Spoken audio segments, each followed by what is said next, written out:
నాతో పాటుగా పనిచేసినటువంటి మానకొండ నియోజకవర్గ ఎంపీటీసీలు, సర్పంచులు, మాజీ ప్రజాప్రతినిధులంతా జైనవుతున్న సందర్భంగా వారందరూ కూడా శుభాకాంక్షలు తెలియజేస్తాను.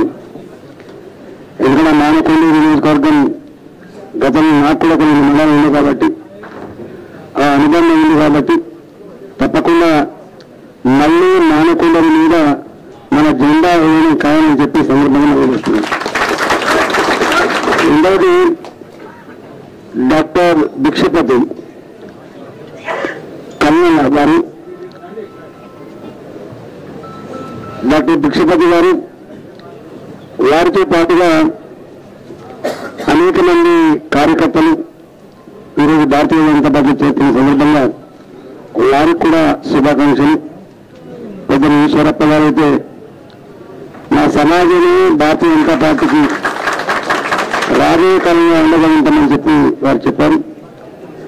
తప్పకుండా ఈ రాష్ట్రంలో పెద్దలు లక్ష్మీనగర్ నాయకత్వంలో అనేక కులాలు అనేక సంవత్సరాలుగా ఓబీసీ లిస్టులో లేకపోయినటువంటి కులాలను ఢిల్లీలో అన్ని కులాలను దాదాపు 20 కులాలు 26 కులాలు ఓబీసీ లిస్టులో చేర్పించేటువంటి గొప్ప ప్రయత్నం కొనసాగుతా ఉంది. నాకు తెలిసి వాళ్ళందరూ కూడా రాబోయే ఎన్నికల్లో భారతీయ జనతా పార్టీకి అండగా ఉంటామని చెప్పి ఇప్పటికే వారు హామీ ఇచ్చింది. వారికి నా ధన్యవాదాలు. కేసీఆర్ ప్రజల విశ్వాసం కోల్పోయింది కాబట్టి, ఆయనకు ప్రజలను నమ్ముకోవట్లేదు కాబట్టి, ప్రజల్ని మాత్రమే కాదు కొద్దిమంది ఆఫీసర్లు నమ్మట్లేదు. ఆయన కేవలం తన బంధువర్గానికి చెందిన వారిని ఇంటెలిజెన్స్ ను బాధ్యతలను పెట్టుకొని వారి ఆధ్వర్యంలో పోలీసు వాళ్ళల్లో డబ్బులు ఎట్లా పంపకం జరగాలి, ఎట్లా ట్రాన్స్పోర్ట్ చేయాలి, ఎట్లా డబ్బులలో పెట్టాలి, ఎవరిని నమ్మకుండా ఆ డబ్బులు పనులకు పంచాలి. ఇప్పటికే కులసంఘ నాయకులు పరిచయం చేసే పనులు జరగాలి. ఇతర పార్టీల నాయకులు కూడా అంగట్లో సరుకులాగా ₹1,00,000 నుంచి 50 లక్షల రూపాయల వరకు ధర పెట్టి కొనుక్కునే చిన్న పని నాకు తెలిసి ఈ దేశ చరిత్రలో రాష్ట్ర చరిత్రలో మొట్టమొదటిసారిగా ఇంత పెద్దగా కొనుగోలు చేస్తాను.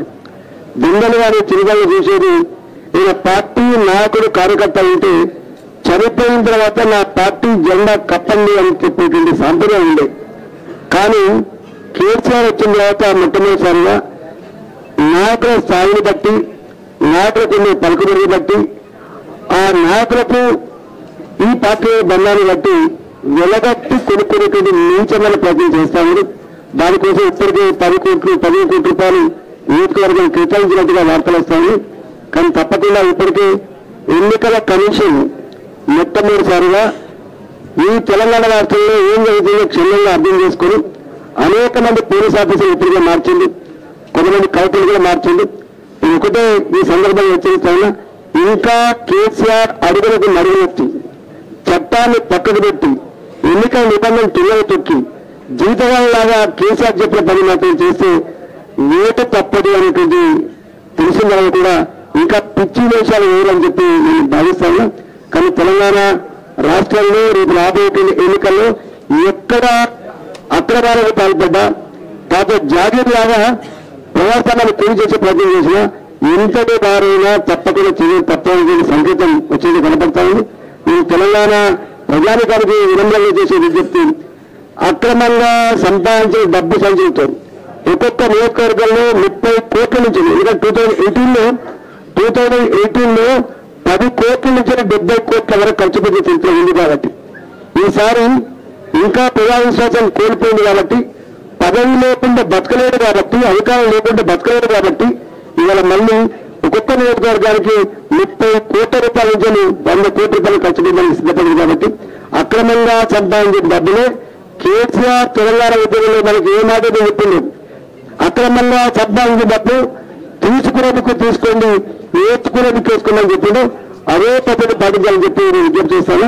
ఇవాళ ఈ స్పెషల్గా నియమించబడ్డ ఇంటెలిజెన్స్ పేర్లు కానీ ఆ వ్యవస్థల పట్ల తప్పకుండా మేము ఎలక్షన్ కమిషన్ కంప్లైంట్ చేసే ప్రయత్నం చేస్తాం, వాటిని నివేదించే ప్రయత్నం చేస్తామని చెప్పి మనం చేస్తూ మరొకసారి ఇవాళ జైలు ప్రతి కార్యకర్తకు నాయకులను కూడా ధన్యవాదాలు తెలుసుకుందాం.